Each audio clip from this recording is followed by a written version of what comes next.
વાત કરતા હતા ખાસ તો કે ક્યારે એની અવસ્થા સેન્સિટિવ હોય છે કે ત્યારે એને કઈ ચિકિત્સાની જરૂર હોય છે. એમાં સૌથી વધારે આયુર્વેદે આ 4 મહિના કીધા છે. 4 મહિનામાં એક સંસ્કાર થાય છે. જેવી રીતે બાળકને અલગ અલગ સંસ્કારો કરવાના હોય છે. એમાંથી સૌ પ્રથમ તો આપણે જોયું સુવર્ણપ્રાશનનો એટલે કે જાતકર્મ હોય છે, પછીથી ષષ્ઠીને દિવસે હોય છે, પછીથી નામકરણ, આવા અલગ અલગ છે.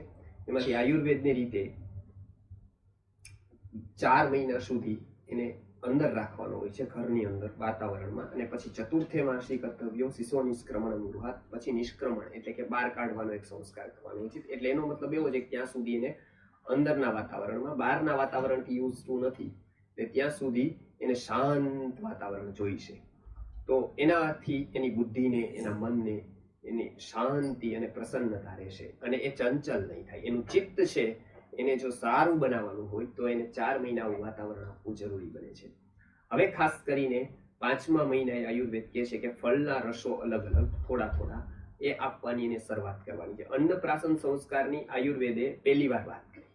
અન્ન ક્યારે આપી શકાય બાળકને? તો પહેલાથી એની ટેન્ડન્સી અન્ન પચાવવાની નથી. પહેલા એને માતાનું દૂધ જ આપવાનું છે 6 મહિના સુધી. 6 મહિના સુધી માતાનું દૂધ જ આપવાનું છે. પાણીની પણ જરૂર નથી અલગથી. પણ ક્યારેક એવું છે કે બાળક બહુ રડે છે ને એનું કારણ ખબર નથી પડતી, ત્યારે ઘણીવાર એવું થાય છે કે જે માતાનું દૂધ છે એમાં પાણીનું તત્વ ઓછું હોય, જલ તત્વ, તો એને પૂરતા પ્રમાણમાં પાણી નથી ગયું. એના માટે કદાચ તમારે આપવું પડે તો ઉકાળી અને ઠારેલું ઠંડુ કરેલું વોટર એટલે કે પાણી એને 1 ચમચી આપી શકાય. એ અપવાદ છે, જનરલી એની જરૂર નથી.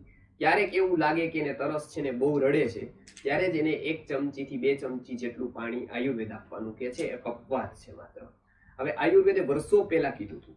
વચ્ચેના જેટલા પણ સાયન્ટિસ્ટ થયા, ડોક્ટર થયા, એ લોકો એવું કહેવા માંડ્યા કે વચ્ચે પાવડર અલગ અલગ આવે છે, એને આપી શકાય, પ્રોટીન્સ પાવડર છે, દૂધના પાવડર છે.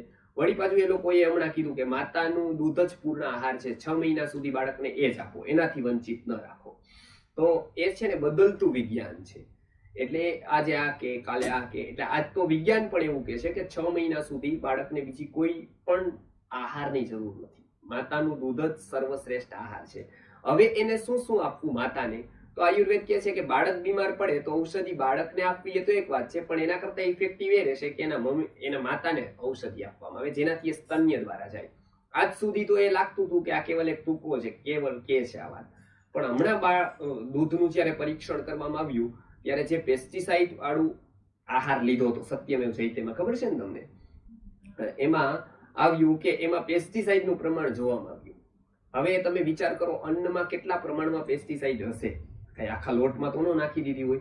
એ ઘઉંમાં હશે, એમાં કેટલા ઘઉંમાં કેટલી નાખી હશે, એમાંથી એનો લોટ થયો હશે, એમાંથી એનું પાણીથી રોટલી થઈ હશે, ને છતાંય એ પચી હશે, એ પછી એનો રસ થયો હશે, પછી એનું રસ ધાતુથી સ્તન્ય થયું હશે, એ સ્તનમાં પણ પેસ્ટિસાઇડ નીકળ્યું. એટલે કેટલી સૂક્ષ્મ માત્રામાં આ પ્રોસેસ છે કે જાય છે, અણુની માત્રામાં. એટલે આયુર્વેદમાં કીધેલું છે કે કોઈ પણ આહાર સ્ત્રી દ્વારા કરવામાં આવે છે એની અસર બાળક ઉપર જાય છે, સ્તન્યમાં જાય છે આહાર. એટલે આપણે ભારે ખોરાક ખાઈ છે માતા તો એ બાળકને કોન્સ્ટિપેશન થાય છે. યદી બહુ મીઠું ખાય છે, બહુ જ વારંવાર દૂધની આઈટમો ખાધા રાખે છે તો બાળકને કૃમિ થવાની શક્યતા છે. એ એટલે થાય છે કેમ કે એનું અતિશય દૂધ મીઠું છે અને એનાથી કૃમિની ઉત્પત્તિ થાય છે. એટલે આયુર્વેદે એક આહાર કીધો છે કે આવો જ આહાર લેવો ગર્ભીને, આપણે પ્રસૂતા એટલે કે જેને ડિલિવરી થઈ છે એ સ્ત્રીએ આવો આહાર લેવો. એટલે એ આહારનું એક વર્ણન છે. એમાં ખાસ કરીને એવું કહેવાયેલું છે કે સૂંઠ લેવી. ડિલિવરી થાય એટલે આપણે સવાસેર સૂંઠ કોને ખાધી છે એવું કીધું, કોની માતાએ સવાસેર સૂંઠ ખાધી છે, એટલે સવાસેર સૂંઠ ખવાતી ડિલિવરી પછી. એટલે એનામાં સૂંઠની ઘણી બધી વસ્તુ કરી શકાય, ગોળની સાથે લાડુ, કેમ કે શ્રેષ્ઠ આમ પાચક છે અને વાયુના રોગોને દૂર કરવાનું શ્રેષ્ઠ. એટલે સંસ્કૃતમાં આયુર્વેદમાં એનું એક નામ છે વિશ્વ ભેષજ. સૂંઠનું નામ વિશ્વ ભેષજ છે. એ કેટલા બધા રોગોનું એ માત્ર એક ઔષધ છે સૂંઠ. એટલે સૂંઠની આઈટમ, સૂંઠનો ઉકાળો, અથવા તો કેટલા બધા ઉકાળા આયુર્વેદના છે કે જેમાં સૂંઠનો ઉપયોગ થયેલો છે. એ બધા સૂંઠની બનાવટો લઈ શકાય, એ કરી શકાય, જેનાથી એનું સ્વાસ્થ્ય સારું રહે છે. બીજું એક બહુ સારું ઔષધ છે, એનું નામ છે સુવાદાણા. એને શતપુષ્પા કહેવાય છે આયુર્વેદમાં. અને કાશ્યપ એની ઉપર સુવર્ણ પ્રાશન પછીનો જ્યારે અધ્યાય આવ્યો ત્યારે એને શતપુષ્પા શતાવરી કલ્પ લખેલો છે. એમાં એમને કીધું છે કે કોઈ પણ સ્ત્રી યદિ શતપુષ્પા એટલે કે સુવાદાણનો ઉપયોગ કરશે તો વાયુથી થવા વાળા રોગો એને નહીં થાય, અને એનું જે દૂધ આવશે એ દૂધ બાળક પીશે તો કફથી થવા વાળા રોગો બાળકને નહીં થાય. એટલે આ બેથી, કેમ કે બાળકને હંમેશા કફના રોગોથી બચાવવું અને ગર્ભિણીને વાયુના રોગોથી બચાવવી, મતલબ પ્રસૂતા છે એને વાયુના રોગોથી બચાવવી. આયુર્વેદમાં 3 વિભાગ પડે છે, તમને યાદ રહે એટલા માટે કહી દઉં. આયુર્વેદનું મિકેનિઝમ એવું સમજાવે છે, સિમ્પલ લોજિક કે છે કે કોઈ બી પ્રકાર, આખું જગત છે ને એમાં 5 તત્વો છે: પૃથ્વી, જલ, તેજ, વાયુ ને આકાશ. આકાશ એટલે ઓલું ઉપરનું નહીં, આપણા વચ્ચે જે સ્પેસ છે ને એ પણ આકાશ જ છે. આકાશ એટલે સ્પેસ, જ્યાં પણ સ્પેસ છે એ બધું શું છે? આકાશ છે. તો આ 5 મહાભૂતોમાંથી 3 તત્વો બને છે, એને આયુર્વેદ કફ, પિત્ત અને વાયુ કહે છે. કફ એટલે પૃથ્વી અને જલ મળીને શું બને છે? કફ. એટલે કફ તમે કાઢીને બે જુદા પાડો તો પાણી પણ નીકળે, અને કફ એટલે કે પૃથ્વી પણ નીકળે, ઘનીભૂત જે છે. પિત્ત છે એ અગ્નિથી બને છે, અને વાયુ, વાત નામનું તત્વ છે, વાયુ અને આકાશથી બને છે. આ 5 મહાભૂતો આ 3માં કરી દીધા છે આયુર્વેદ સંમિત રીતે, એટલે કફ, પિત્ત અને વાત. એમાં કફ, બાળકમાં સૌથી વધારે કફના રોગો જોવા મળે, બરાબર? એટલે એ નાક બંધ થઈ જાય, શરદી થઈ જાય, ઇન્ફેક્શન થઈ જાય, આંખોમાં પેલા આવે, કાનમાં આવે, આ બધા જ કફના રોગો છે. આ બાળકને વધારે થાય. પિત્તના રોગો યુવાને વધારે થાય, અને વાયુના રોગો વૃદ્ધને વધારે થાય. અહીંનો ભાગ આયુર્વેદે કીધું છે કે અહીંના મોટા ભાગના રોગો કફના હોય છે, મધ્યના પિત્તના હોય છે, અને અહીંના વાતના હોય છે. એટલે બાળકને અહીંના રોગો વધારે થાય. યુવા અવસ્થામાં આપણી મિડલ એજ વાળાને અહીંથી અહીંયા સુધીના હોય છે પ્રોબ્લેમ, અને વૃદ્ધોને એટલે કે મોટી ઉંમરના વ્યક્તિઓને અહીંથી લઈને પગના સાંધા દુખવા અને ગોઠણ દુખવા અને નીમાં પેઇન છે, આ બધું વૃદ્ધોને વધારે હોય છે. એટલે 3 ભાગ પાડે છે, કફ, પિત્ત અને વાયુ. એમાં સૌથી વધારે બાળકને કફથી બચાવવાનું છે. એટલે બાળકને હંમેશા સારી જગ્યાએ અને ભેજ ન લાગે એવી જગ્યાએ એને સુવાની વ્યવસ્થા કરવાનું કીધું છે. વાયરલ ઇન્ફેક્શન ન લાગે એના માટે દરરોજ એના માટે ધૂપ અલગ અલગ આપ્યા છે. કે ધૂપ છે, આપણે ધૂપ કરીએ છીએ એ સાયન્ટિફિક છે કે સારા દ્રવ્યોનો કરવો. કેમિકલ વાળી જે અગરબત્તી આવે છે, તમે ઝી ન્યૂઝમાં જોયું હશે કદાચ ડીએનએ ટેસ્ટમાં, કે એનાથી કેમિકલો છૂટા પડે છે અને આપણને કેન્સર સુધા કરી શકે છે. એના કરતા ધૂપ, કેમ કે ધુવાડાના પરમાણુઓ છે ને બહુ સૂક્ષ્મ છે. આયુર્વેદે તમે કેવો રોગ છે એ પ્રમાણેનો એક ધૂપ કીધો છે. ખાસ કરીને બાળકોને રોગોથી બચાવવાના હોય તો ગુગળ અને ગાયનું ગોબર એટલે કે છાણ, આ ગાયનું છાણ પકાવી અને એની અંદર ગુગળ નાખવામાં આવે તો એ ધૂપ થાય છે.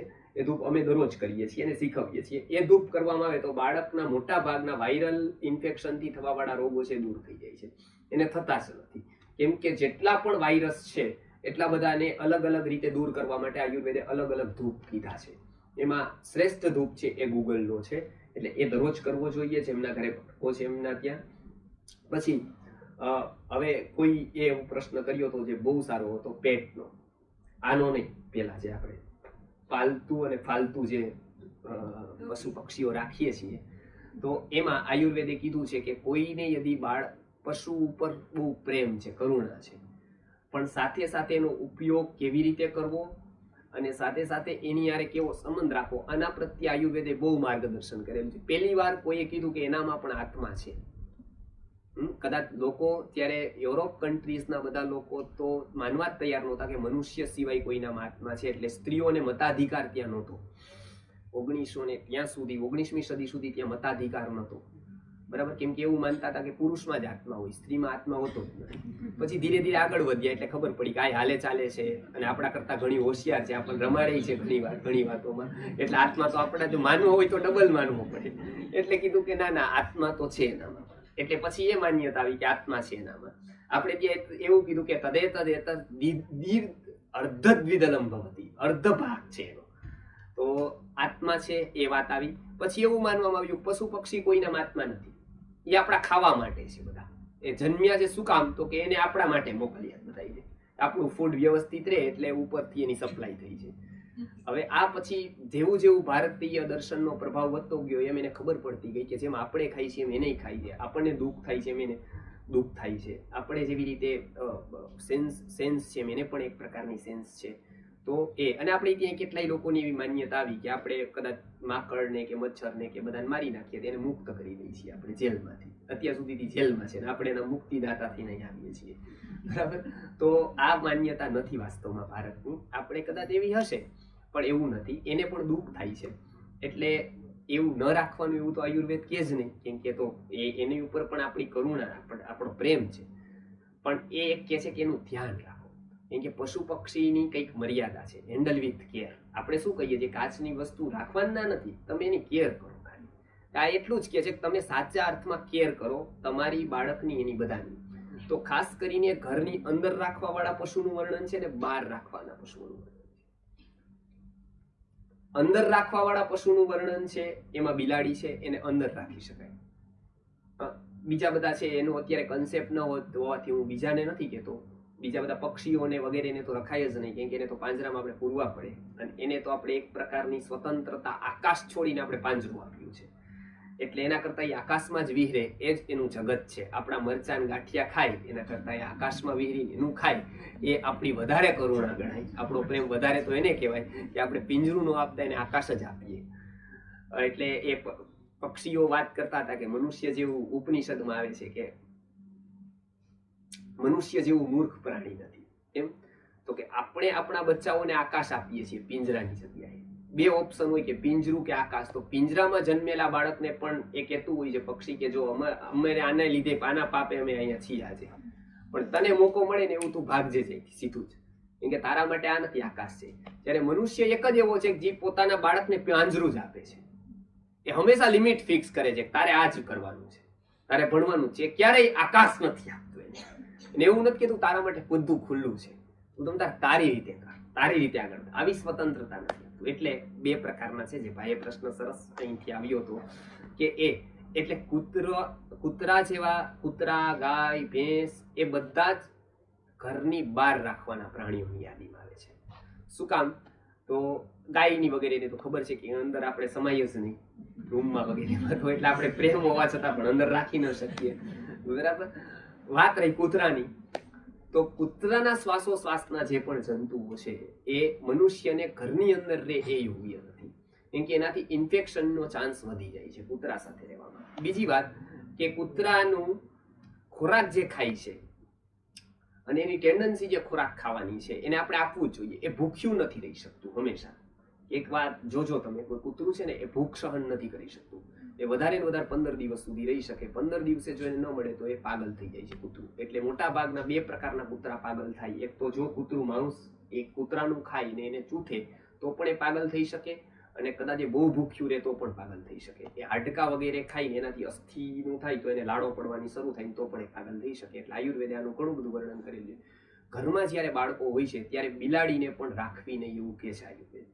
કેમ કે બિલાડી તમારા પ્રત્યે બહુ સાચી છે, વફાદાર છે, એ છે, પણ એ આદતથી મજબૂર છે, બરાબર. કેમ કે સૌથી વધારે એને ભાવતી વસ્તુ હોય ને તો એ નાનું બાળક છે.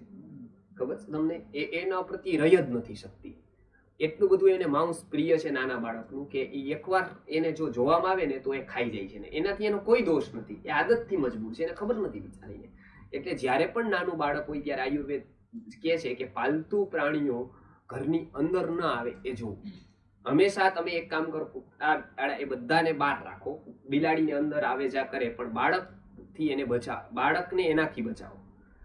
કેમ કે બિલાડી એક એવી છે કે આદતથી બહુ મજબૂર છે, ગમે તેટલી વફાદાર થઈ શકે એની આદત ન છોડી શકે. તમે જોજો કેટલાક લોકો એવો. એટલે સર્કસમાં જ્યારે ગુરુજી વાત કરતા હતા બિલાડી વિશે, કેમ કે એક આયુર્વેદમાં પ્રાણીઓનું એટલું વર્ણન છે કે એક પ્રાણી વિશે માઇક્રો ઓબ્ઝર્વેશન કરેલું છે કે આ પ્રાણી આવી રીતે માંદવું પડે ને એને આવી રીતે દવા દેવાય, એ દવા દેવાથી આ પ્રાણી સાજું થઈ જાય, એ પ્રાણી આવી રીતે એનો ઉપયોગ કરવામાં આવે તો આ રીતના એનું થાય. એટલે પ્રાણી જગતનું મોટું વર્ણન વનસ્પતિ સૃષ્ટિ આરે કરેલું છે. એટલે કદાચ સૌથી વધારે કોઈ જાણે છે તો બિલાડીને, કૂતરાને આપણે 50 પાડી છીએ તો આપણે નથી ઓળખતા, એ ઓળખે છે ને એની મર્યાદા પણ ઓળખે છે, કેમ કે એનું સાયન્સ એની પાસે છે. એટલે ગુરુજી એક સરસ વાત કરતા હતા કે બિરબલે છે ને એકવાર કીધું કે આપણે ત્યાં કે અમારે ત્યાં હિન્દુ ગ્રંથોમાં એવું આવે કે બિલાડીને ક્યારેય પાડી ન શકાય, બરાબર. બિલાડી આદતથી મજબૂર છે, ક્યારેય કોઈની થઈ નથી અને કોઈ દી થશે નહીં કોઈ.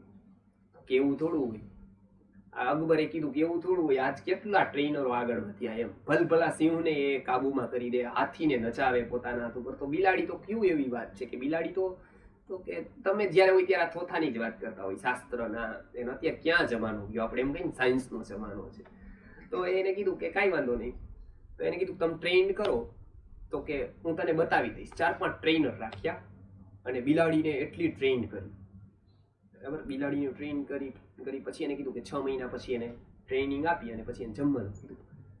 બિલાડી બરાબર આમ ઊભી હતી અને એના બધી લાઈનમાં બિલાડીના ઉપર દીવાઓ રાખવામાં આવ્યા હતા, 5-6 બિલાડી ઉપર, એટલે બિલાડીને હલવાનું નહોતું, એકદમ એને ટ્રેનિંગ આપી હતી. આવી રીતે આમ જ બેઠી હતી બધી સામે જોઈને છે, અને સામે પીરસાતું હતું, જમણવાર ચાલતો હતો, બિલાડીઓ બધી ઊભી હતી.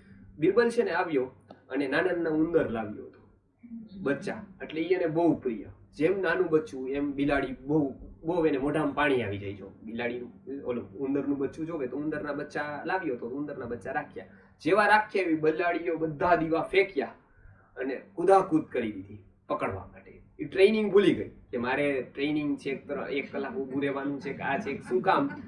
તો બિલાડીને એટલે આપણું માનસ એવું કે ઋષિઓ એટલે ન કેળવી શકે કોઈ પણ. એટલે તમે જોજો સર્કસમાં છે ને બધા પ્રાણીઓ છે, બિલાડી કોઈ દી કોઈ નહીં જોઈ, બરાબર. એ રિંગ માસ્ટર છે બધાને કેળવી શકે, બિલાડીને ન કેળવી. શું કામ? તો કે બિલાડી એવું સમજતી જગત આખું મૂર્ખ છે, હું જ બુદ્ધિમાન છું, બરાબર. આ સાવ ફાલતુ છે આ વ્યક્તિ, બરાબર. આમ અને એને એટલી બધી ચાલાકી આવડે, એ તમને એટલો પ્રેમ બતાવે કે તમે એમાં એમ જ થાય કે આના જેવું કોઈ નથી મને ચાહવા વાળું. કેમ કે આપણી સાથેની આપણી હારે બહુ મેચ થાય છે એની કુંડલી. આપણે એવા જ છીએ ને, આપણે જે વ્યક્તિ નો ચાહતા હોય એને વધારે આવકાર આપીએ. ઓહો તમે આવ્યા તો કેટલો આનંદ થયો અમને, અને આપણે રાહ જોતા અત્યારે ક્યાં ટપક્યા. તો એટલે અહીંયા ખાસ કરીને પેટની વાત જે હતી કે પાલતુ પ્રાણીઓ તો એને જમવાનું આપવું એ બધું કરવું, પણ ખાસ કરીને બિલાડીઓ રાખવી. કૂતરા છે એનું ઇન્ફેક્શન ઘણા રોગોનું કૂતરાથી ફેલાતું હોય છે. એટલે આયુર્વેદે જ્યારે સંક્રામક રોગો થાય ત્યારે એને રોગોને ફેલાવાળા ઇન્ફેક્શન કૂતરાથી વધારે ફેલાય છે.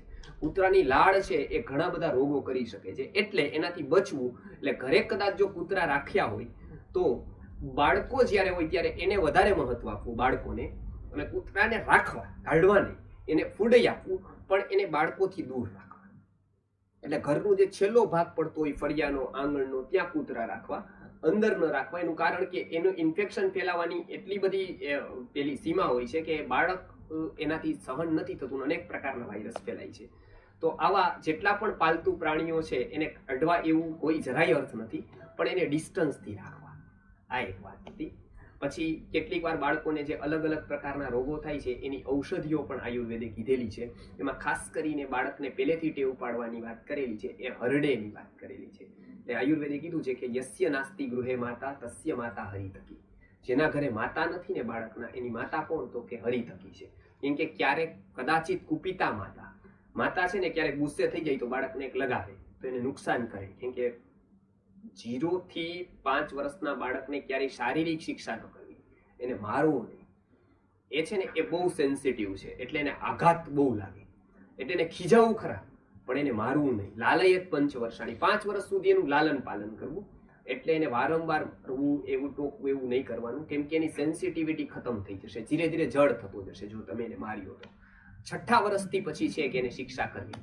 એટલે 5 વર્ષ સુધી તમારી પરીક્ષા છે, 6ઠ્ઠા વર્ષે પછી અનુશાસન છે. 5 વર્ષે જો આપણે એ ગુસ્સે થાય તો આપણે ગુસ્સે થઈ જાય, એ મારે તો આપણે મારી દઈએ, તો એટલું જ થાય છે કે આપણામાં સહન શક્તિ જ નથી જરાય.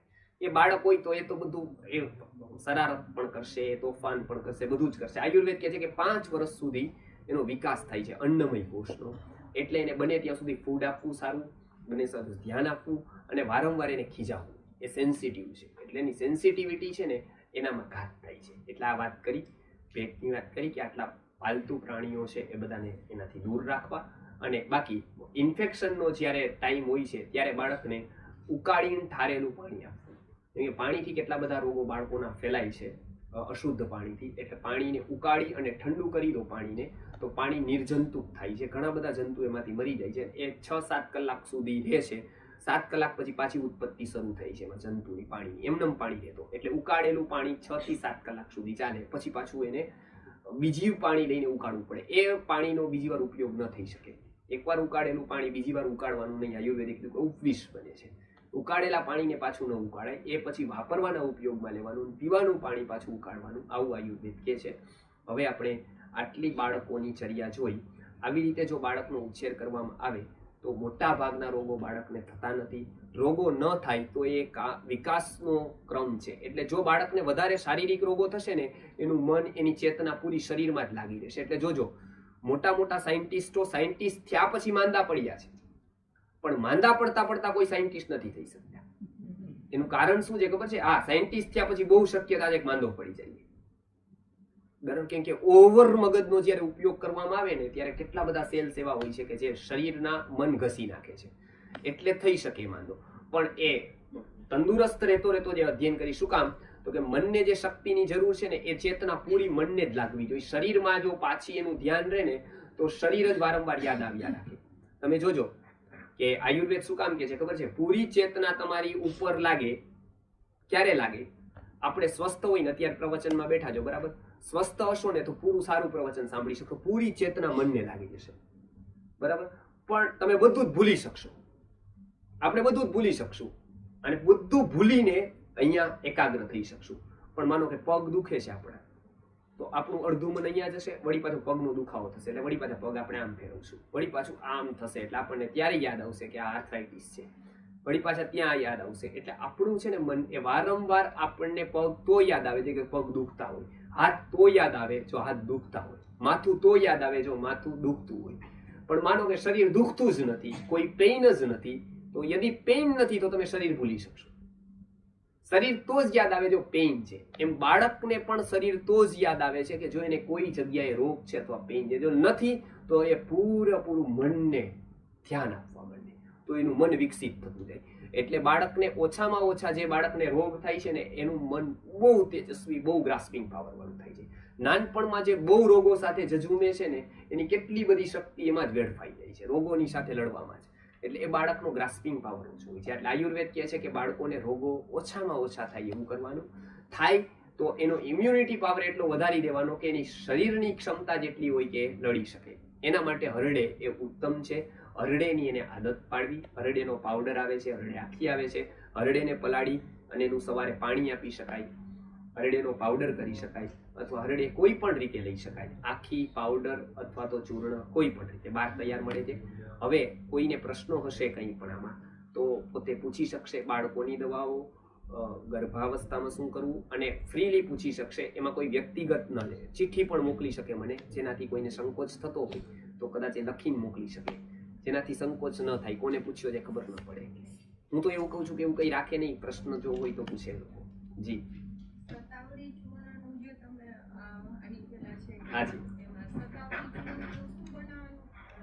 ખીર મતલબ દૂધમાં નાખી દેવાનું 1 ચમચી, 1 કપ દૂધ અને 1 ચમચી ચૂર્ણ, પછી હલાવી નાખવાનું, એટલે ખીર જેવું બનશે. બરાબર? ઓકે. હવે 8મા મહિને ઓજનું તમે કીધું, ઓજ એટલે શું? હા, હવે આ સારો પ્રશ્ન છે. 8મા મહિને ઓજ આવે છે, એવું 8મા મહિને ઓજ સ્થિર થાય છે, અસ્થિર રહે છે, મા અને બાળકમાં અસ્થિર છે. ઓજ એટલે આયુર્વેદના મતે ઉત્તરોત્તર ધાતુ જાણવી પડશે આપણે. જેમ કે કેવી રીતે, જેવી રીતે આપણે છે ને, દૂધ હોય છે, દૂધમાંથી દહીં બને, દહીંમાંથી માખણ બને, માખણમાંથી ઘી બને. આ 4 પ્રોસેસ છે. હવે દૂધમાં જે જલ તત્વ છે ને, એ ઘીમાં બળી ગયું, જોયું ને તમે? એટલે દૂધનો જે સાર ભાગ લઈને દહીં બન્યું, દહીંનો સાર ભાગ લઈને માખણ બન્યું, માખણનો સાર ભાગ લઈને શું બન્યું? ઘી. એટલે 1 ગ્લાસ દૂધ હોય તો 2 ચમચી ઘીમાં એના ગુણ આવે. પ્રમાણ ઘટી ગયું, કેમ કે સાર સાર સાર સાર થતો ગયો અંતમાં. બરાબર? હા. તો હવે આગળ આપણામાં પણ એવું હોય છે, આપણે કોઈ પણ ફૂડ લઈએ છીએ ત્યારે પહેલા એનો રસ બને છે. બરાબર? રસ બને એટલે પહેલું જ એનું પ્રોસેસ થાય છે રસમાં, અને 2 ભાગ થઈ જાય છે. એક તો મલ ભાગ, આપણો કીટ ભાગ કહેવાય છે, અને પછી બીજો ભાગ છે એ સાર ભાગ કહેવાય છે. એ રસ બન્યો, રસમાંથી રક્ત બને એટલે લોહી બને. લોહી બનવાની પ્રક્રિયા આયુર્વેદ સુશ્રુત સંહિતામાં 3000 વર્ષ પહેલા લખેલી છે કે લોહી બને છે કેમ. 17મી સદી સુધી એ વિવાદ હતો યુરોપમાં કે લોહી ફરે છે એ આપણે ગોળાકાર ફરે છે કે ઉપરથી નીચે ફરે છે. ગુરુત્વાકર્ષણને જ્યારે ગ્રેવિટેશન શોધાયું ત્યારથી લઈને આ વિવાદ જાગ્યો કે આ લોહી કેવી રીતે ફરે છે. ત્યારે આયુર્વેદમાં એના ખુલાસા છે. લોહી બને છે લઈને કહેવામાં, અને કોઈ ક્યાં લોહી એકબીજાને ચડી શકે ન ચડી શકે આનું પણ વર્ણન આયુર્વેદમાં કહેવામાં આવ્યું. ઇમરજન્સી જરૂર પડે કેમ કે બ્લડ થ્રુ ઘણા રોગો આવે છે. એટલે આ એક રક્ત, માંસ, મેદ, અસ્થિ એટલે હાડકા, મજ્જા, બોન મેરો, અને આગળ જતા જે આપણે સ્ત્રીઓમાં રજ અને પુરુષમાં વીર્ય એક ધાતુ હોય છે, એ વીર્યનું જ્યારે ઉર્ધ્વીકરણ થાય છે, મતલબ વીર્ય માનો કે પાણી છે તો પાણીનું ફોર્મ જેમ કે વરાળ છે, એવી રીતે વીર્ય થયા પછી એક ફોર્મ હોય છે એ ઉર્ધ્વીકરણ છે, મતલબ એનું રૂપાંતરિત ફોર્મ છે, એને ઓજ કહેવાય છે. એ 7મી ધાતુ છે. એક વીર્ય છે, એક રજ છે, એ બેથી જ આગળનું આની ઉત્પત્તિ થાય છે. પણ એ વીર્યનું જે ફોર્મ છે ને, મતલબ રૂપાંતરિત થયેલું, એ ઓજ છે. એ આખા શરીરમાં છે આયુર્વેદના મતે. એ કોઈ એક જગ્યાએ નથી, એ આખા શરીરમાં છે. હા, તો એ દેખાય એવું નથી. માનો કે ક્યાંય આપણે એક કરીએ, કોઈ લાગે તો લોહી નીકળે છે, પછી આવી રીતે માંસ દેખાય છે, પછી હાડકા દેખાય છે, બરાબર. એવી રીતે એ દેખાય એવું નથી. દેખાય એવું માત્ર વીર્ય છે, પણ એનું જે વરાળ બને છે એ ફોર્મ છે, એ ઓજ છે. એ માત્ર અભિવ્યક્ત થાય છે વાણી દ્વારા, બ્રેઇન દ્વારા, મન દ્વારા એ અભિવ્યક્ત થાય છે. ઓજ એટલે આપણે એને ઓજસ્વી કહીએ છીએ. કોઈ વાણી સારી છે તો આપણે એને ઓજસ્વી વાણી કહીએ છીએ. જી, તો એ ઓજ દેખાય એવું નથી. જી,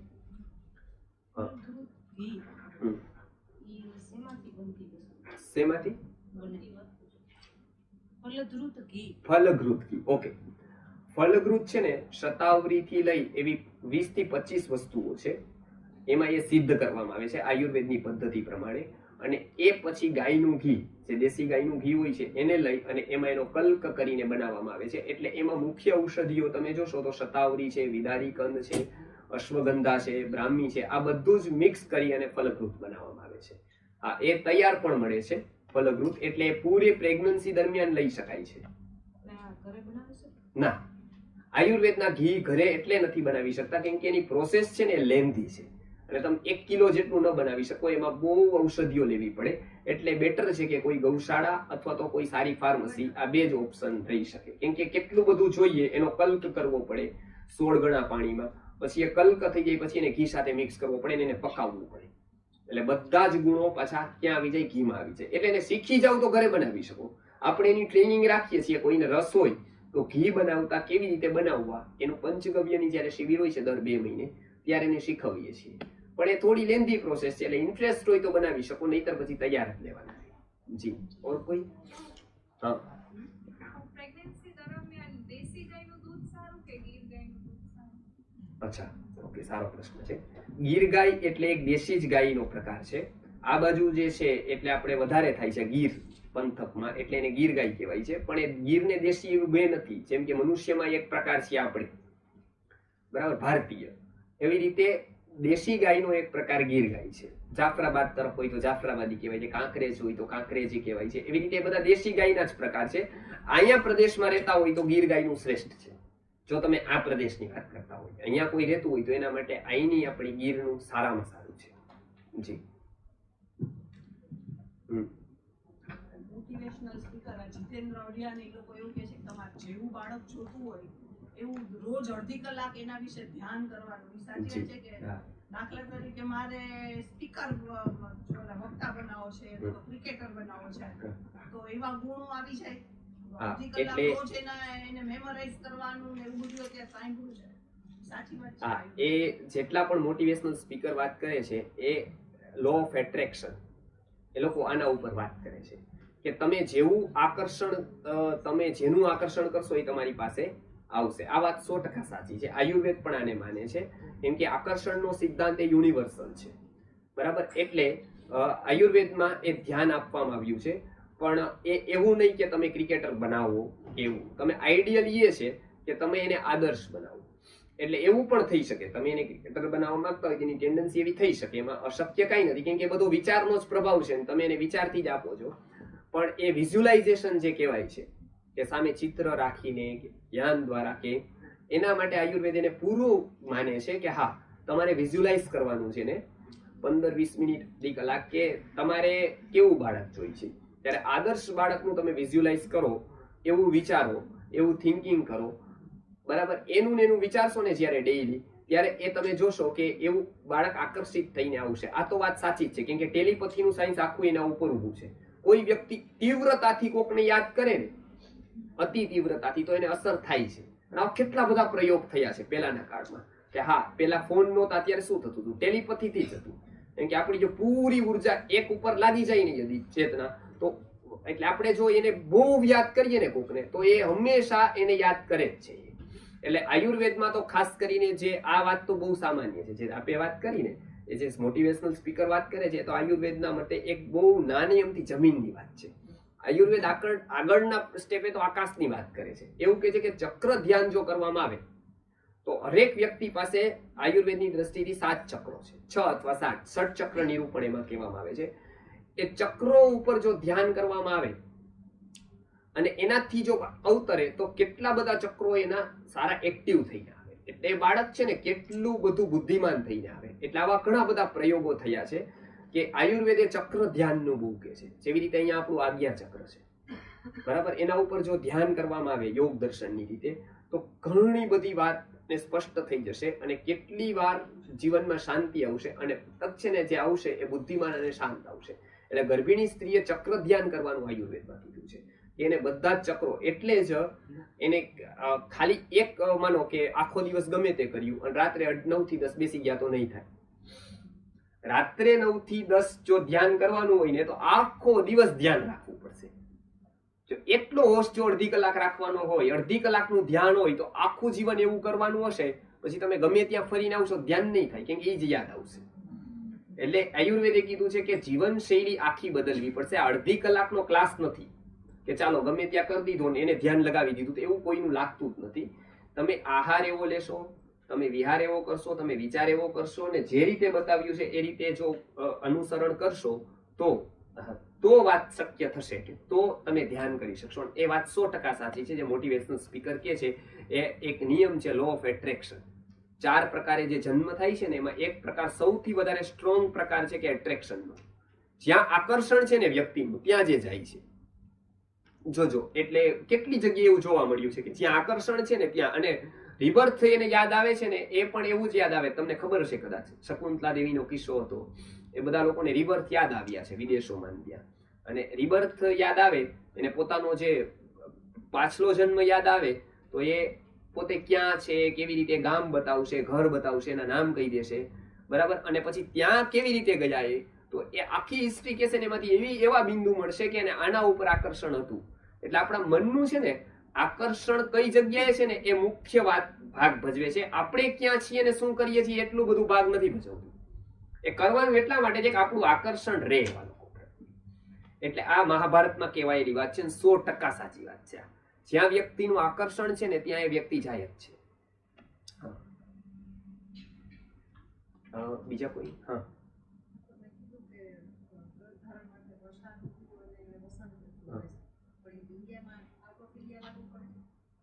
આઉટ ઓફ ઇન્ડિયામાં એવી વાત કરેલી છે કે એમાં તો 6 ઋતુ આઉટ ઓફ ઇન્ડિયામાં બહુ ઓછી શક્યતા રહે છે. એટલે કાળે એમાં એક દિવસે 2-3 ઋતુ ચેન્જ થાય છે. તો આ વાત ત્યાં તો લાગુ નહીં પડે, પણ ત્યાં એવી રીતે લાગુ પડશે કે ઋતુના જે સમાન ગુણો હશે, જેમ કે ઠંડી અહીંયા હશે તો શિયાળો ગણીએ છીએ આપણે, તો અહીંયા શિયાળો છે ત્યારે ઠંડી પડતી હશે, તો ત્યારે ઠંડી પડે એને શિયાળો ગણવું. અહીંયા જે 6 ઋતુનું ચક્ર છે એ લક્ષણ અનુસાર મળશે. 100% ત્યાં શક્ય જ નથી આપણા જેવું, કેમ કે ત્યાં એક દિવસમાં 2-3 બદલાય છે, બરાબર. એટલે એ પૂરેપૂરું ત્યાં નહીં લાગુ પાડી શકાય આને. પણ હા, બાહ્ય સિમ્પટમ્સ થી એવું કરી શકાશે. આપણે આ ક્વેશ્ચન લંબાવું કે વર્ષા ઋતુ વસંત ઋતુ સારી કીધી, બાળકનો જન્મનો સમય કે ગર્ભધારણનો સમય, જન્મ પહેલાનો જન્મ. એટલે મેં કીધું કે જો વસંતમાં થશે તો ઓર શ્રેષ્ઠ. જેનું કારણ છે કે એનો જન્મ થશે એ ડિસેમ્બર મહિનો આવશે, નવેમ્બર ટુ ડિસેમ્બર. હા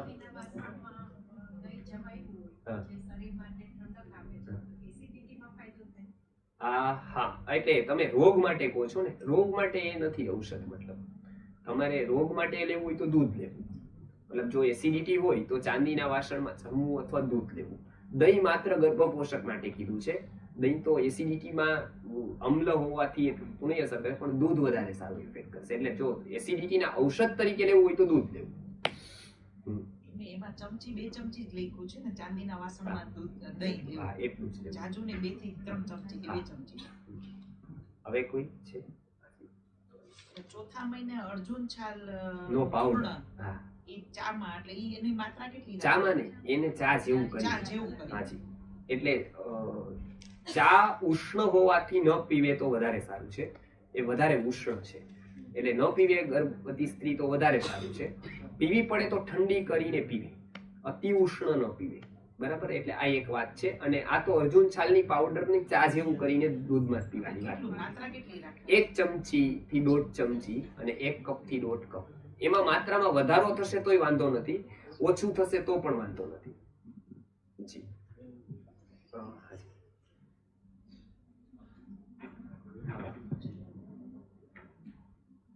કોઈ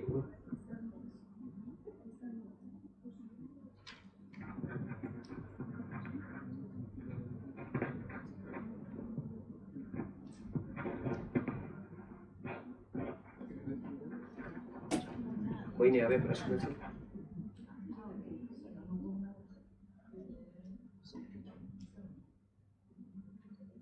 હા, કાંઈ પણ રોગ ના હોય તો પણ પંચકર્મ કરાવ હા, પૂર્વ તૈયારી રૂપે. હા, પૂર્વ તૈયારી રૂપે કરી શકાય, અથવા કાંઈ રોગ ન હોય એવી અવસ્થા તો બહુ મુશ્કેલ છે જોવી.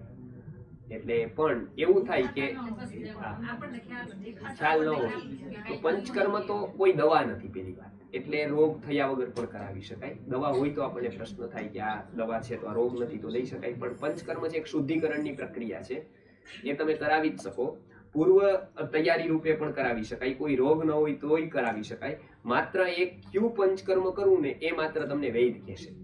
માત્ર તમારે બસ્તીની જરૂર છે, તમારે મસાજની જરૂર છે, તમારે વમનની જરૂર છે, નસ્યની. અચ્છા, એક નસ્ય એવું છે કે દરરોજ કરી શકાય. નાકમાં જે નાખીએ છીએ ને પંચગવ્ય ઘૃત અથવા સાદું ઘી, પંચગવ્ય ઘૃત સૌથી સારું છે. એને તમે નાકમાં દરરોજ નાખી શકો 2-2 ડ્રોપ્સ. બરાબર, સુવા ટાઈમે નાખશો તો સરસ ઊંઘ આવશે એનાથી.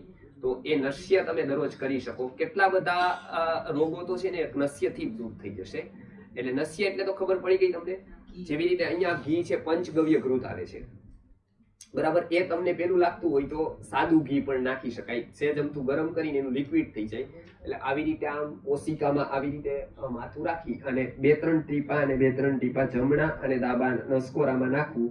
આયુર્વેદે માનેલું છે કે નાસિકા શિરસો દ્વારમ, એટલે નાક છે એ આનું દ્વાર છે. બરાબર, એટલે અહીંયા આવશે સીધું. પહેલા તો અહીંયા આવે તો માનું પ્રોપર નથી થયું, એટલે ધીરે ધીરે પ્રોપર થતું જશે પછી, કેમ કે એનો ટેસ્ટ અહીંયા સીધો તમને આવશે થોડા પ્રમાણમાં. પેલું તો અહીંયા જશે પણ થોડું રહેશે અહીંયા જશે, એટલે આપણે ગળામાં તરત જ એનો સ્વાદ ખબર પડશે તમને. એટલે એવું થાય તોય ચાલુ તો રાખવાનું જ, પણ એ થોડુંક તમે વાતું પછી 100 ગણાય ત્યાં સુધી એમને રાખવાનું, ત્યાં સુધી એ પહોંચી જશે. પછી તમે કંઈ પણ કામ કરી શકો. તો એનાથી શરદી છે, સાઇનસ છે, માથાના રોગો છે, હેડેક છે, એમાં બહુ સારો ફાયદો થશે. અત્યારના રોગોમાં એ નસ્ય દરરોજ કરવા જેવું છે. બીજું કે માથામાં તેલ નાખવાનું જે કર્મ છે ટૂંકમાં એ દરરોજ નાખવું. બરાબર, આજે આપણે ફેશન છે કે કોરા વાળ રાખવાની, કેમ કે ઉડે. બરાબર, પણ એમાં ઘણું બધું ઉડી જાય છે. એટલે એ સારું નથી, કેમ કે વાળને પોષણ છે ને એ તેલથી મળે છે. એટલે તેલ 2 કામ કરે છે. જો એને ઘસશો માથા ઉપર તો એને શિરો અભ્યંગ કહેવાય છે. એ રાત્રે સૂતી વખતે શિરો અભ્યંગ કરવું એવું આયુર્વેદ કહે છે, કે માથામાં માલિશ કરવું, એટલે કે વાળના મૂળમાં. બરાબર, એટલે વાળના મૂળમાં માલિશ કરવાથી એ મનને શાંતિ આપશે. બહાર જ્યારે જવું છે ત્યારે વાળને બચાવવા છે તડકાથી. બરાબર, ત્યારે એને વાળમાં તેલ નાખવાનું છે. એટલે મોટે ભાગે શિરો અભ્યંગ કરે એટલે મૂળમાં ઘસે છે, પછી એને વાળ ઉપર લગાવવાનું છે. એનું કારણ છે કે વાળને તડકાથી બચાવવાના છે.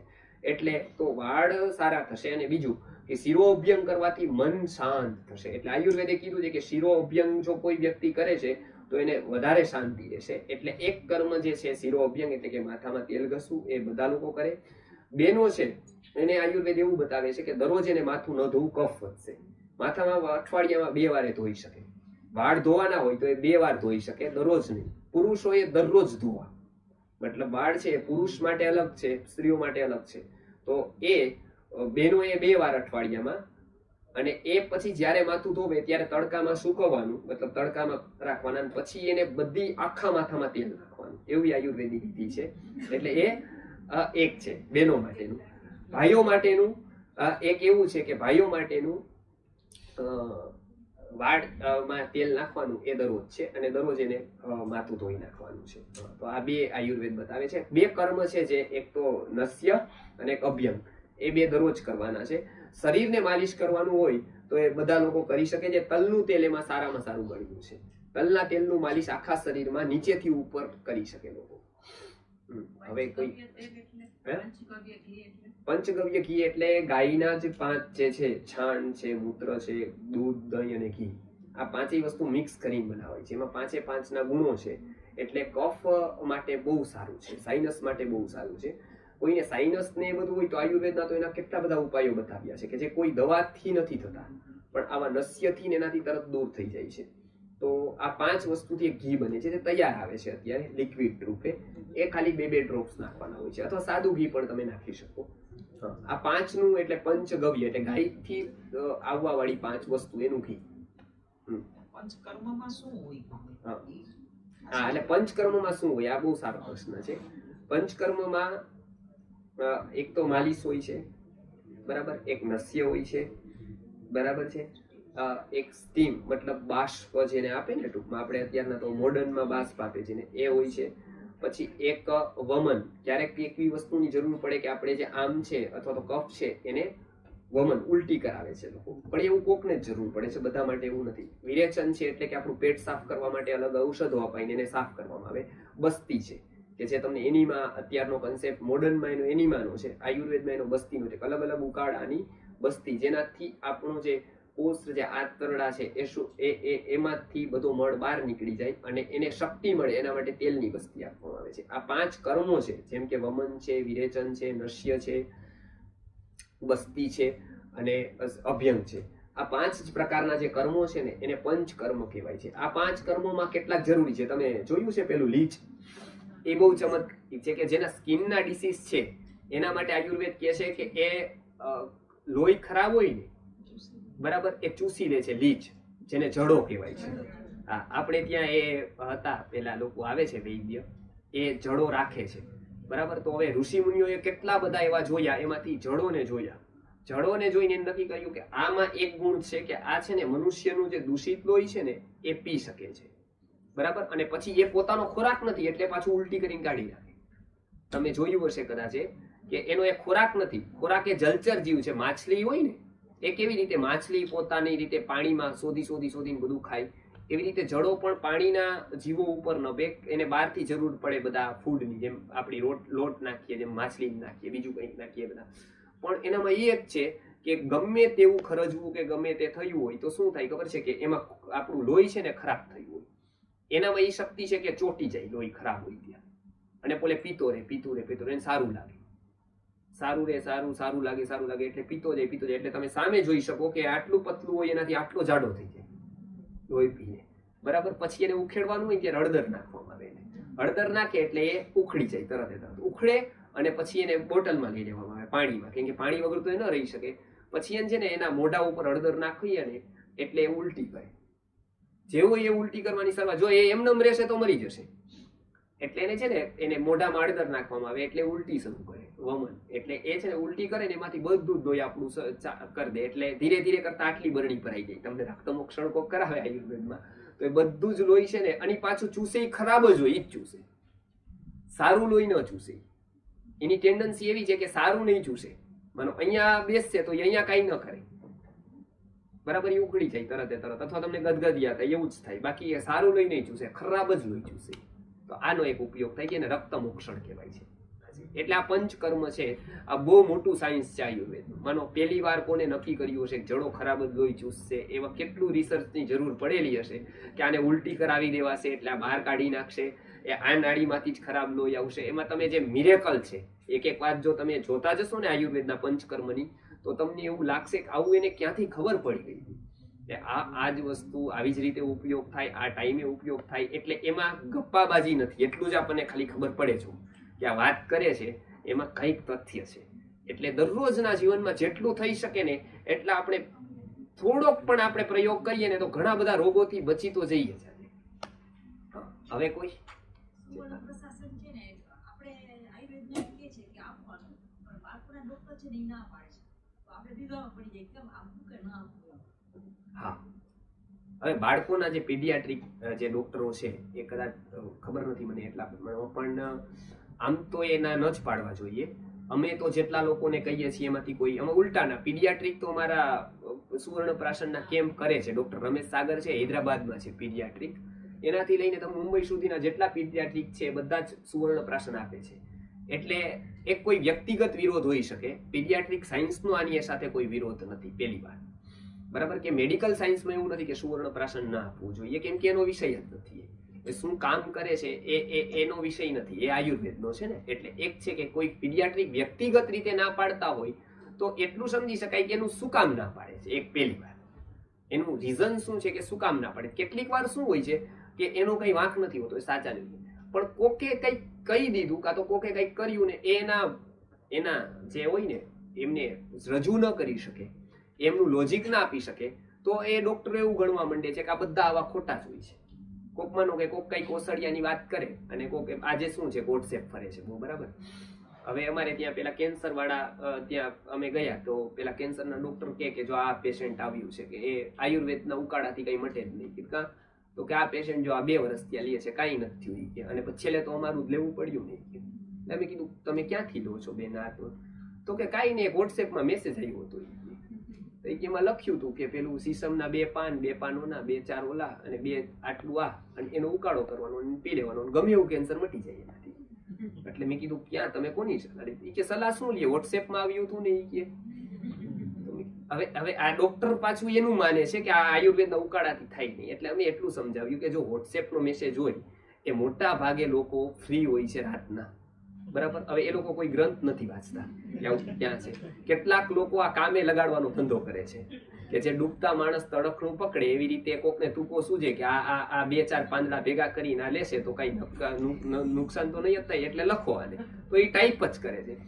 જેવો ટાઈપ કરીને ફોરવર્ડ કરે એટલે 50 જણા આવું જ શોધતા હોય વોટ્સએપમાં કે આવું જ શેર કરતા હોય, તો એ શેર કરી દે એટલે પછી એમ થાય કે ના ના, અને 50 જણા કદાચ ખોટી વાત કરે ને એક સાથે એક અવાજે, એટલે એ સત્ય ન થાય પણ સત્યનો આભાસ તો ઉભો કરી જ દે. એટલે પેલા એવું થતું કે પત્રિકાઓ આવતી કે ભાઈ એક ત્યાં આવું યજ્ઞ કર્યો ને આવું આવું થયું, અને આવી પત્રિકાઓ 200 કરી કે તરત જ ચોક દીકરીની સગાઈ થઈ ગઈ.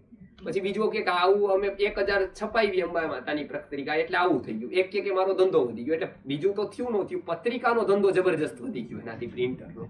એટલે આ બધા વોટ્સએપના મેસેજ છે, આયુર્વેદ નથી. આયુર્વેદમાં જે લોકો ગ્રંથો જાણે છે એને મોટા ભાગે ટાઈમ નથી હોતો વોટ્સએપમાં એવા મેસેજ ફેરવાનો. એટલે એનું સલાહ લઈને પછી તમે કરો ને તો એ ડોક્ટરની વાત સાચી છે કે સુવર્ણપ્રાશન કદાચ એને જેને સમજાવ્યું હશે એને કદાચ એવા વ્યક્તિએ સમજાવ્યું હોય કે ખુલાસા ન થયા હોય, એના માત્રથી સુવર્ણપ્રાશન વર્ષોથી ચાલે છે ખોટું નથી, અને ડોક્ટરે ખોટા નથી, કેમ કે એને તો જે સાંભળ્યું હશે એ જ. પણ ઓથેન્ટિક જે સુવર્ણપ્રાશન છે એને તો આજ એલોપેથના ડોક્ટરોથી લઈ સર્જનોથી લઈ હોમિયોપેથના ડોક્ટરો બધા જ આપે છે. તમે એનો ડેટા જોઈ શકો મારી પાસે. એટલે આખું ગ્રુપ છે મારું એક, એમાં આઈ સર્જન છે, એમાં હાર્ટ ટ્રાન્સપ્લાન્ટ કરવા વાળા ડોક્ટર છે, એમાં પીડિયાટ્રિક છે, કેટલા બધા ડોક્ટરો છે. પેલી લાઈન આખી ડોક્ટરોની જ છે. જે તમે સુવર્ણપ્રાશન કેમ્પમાં કોઈ છે ગ્રુપમાં આ છે ને, તો એમાં પેલી લાઈન જે છે ને બધા ડોક્ટરોની જ છે. એ પોતાના બાળકોને પીવડાવે છે, પોતાની હોસ્પિટલમાં અમે સુવર્ણપ્રાશન જે આવીએ છીએ એ પીવડાવે બી છે. એટલે એ સુવર્ણપ્રાશન છે ને એ બહુ સારી વસ્તુ છે. એ કદાચ એ ડોક્ટરને ન ખબર હોય તો એને કદાચ કોઈએ ન કીધું હોય, પણ આ એટલા માત્રથી આ પેલું છે અસર કરતા નથી એવું નથી, બહુ જ ઇફેક્ટ છે એની. એટલે બાળકોને પીવડાવવું જ જોઈએ. ગળથુલી જન્મતા વેતર ઘણા પાડતા હોય છે. હા, એ બહુ સારી વસ્તુ છે. અને ડોક્ટરો ના પાડતા હોય છે કે ગળથુલી ના પાવી. હા, અને ગળથુલીમાં શું શું નખાય? હા, હવે જો એક વાત છે, ગળથુલીમાં અલગ અલગ ઔષધો આયુર્વેદમાં બનાવવામાં આવતા હતા. ડોક્ટરો પાછું જો ના પાડે છે ને એટલે આપણે પાછો આંધળો વિરોધ એનો કરીએ ને તો કોઈ દિવસ આપણે આપણી વાત એને સમજાવી ન શકીએ, અને એ ન સમજે ને તો એ કહેતા જ રહે બધાને. એટલે ઓરિજિનલ જે આયુર્વેદનો કન્સેપ્ટ છે ને, અત્યારે તમે ગંગા જુઓ, ગંગાનું પાણી તમે કલકત્તાથી ગંગા સાગરથી લઈ આવો તો કોઈ ન કે આ ગંગા હોય. એટલી બધી ગંગાઓ, એટલી બધી ગંદી છે, બરાબર. વારાણસીની પેલી સાઈડ થી લો તો કોઈ ન કે, પણ તમારે ગંગા જોવી હોય તો એના મૂળ સ્વરૂપે જ જોવી પડે. તમારે ગઢવાલમાં જવું પડે, હિમાલયમાં જવું પડે, ત્યાંથી કાઢીને દો કે આ ગંગા કહેવાય, તો આ તમે લેબ ટેસ્ટ કરાવો તો એમાં કોઈ પ્રકારના જંતુ થવાની શક્યતા જ ન રહે. પણ ગંગા મૂળની હોવી જોઈએ. એમ આયુર્વેદ છે ને અત્યારે આવ્યું ને એ ગંગાસાગરનું છે. અત્યારે જે કલકત્તાનું આયુર્વેદ છે બરાબર છે, એમાં કેટલા બધી નદીઓ મિક્સ થઈ છે કેમિકલ વાળી, બરાબર. એમાં વોટ્સએપના મેસેજ મિક્સ થયા છે, એમાં કેટલા લોકોની બુદ્ધિ મિક્સ થઈ ગઈ છે, કેટલું બધું થયું છે, અત્યારે આપણને સામે આવે છે. એટલે ડોક્ટરો એને ના પાડે છે, એનું રીઝન છે આયુર્વેદમાં પેલી વાત ગળપુલી પાવી હોય તો એના માટે ઘસારાનું એક વિધાન હતી. પેલી વાત કે એનો ઘસારો કરવાનો. એમાં હરડે છે, વિડંગ છે એટલે કે વાવડિંગ છે, બરાબર, ત્રિકટુ છે એટલે કે સૂંઠ, મરી, પીપર છે. હરડે છે, વિડંગ છે, સૂંઠ, મરી, પીપર છે. આ 6 ઔષધિ છે. આ 6 ને ઔષધિનો ઘસારો થાય છે, બરાબર. એને આપણે ત્યાં ગળથુલી કહેતા હતા, પછી અથવા તો બાળાગોળી, એવું કંઈ પણ નામ આપતા હતા. ત્યારે ઘસારો એને પાવાનો હોય છે. એમાં પાણી કયું લેવું, કેટલા પ્રમાણમાં ઘસવું, બાળકને કેવી રીતે આપવું, આની એક પૂરી વિધિ છે.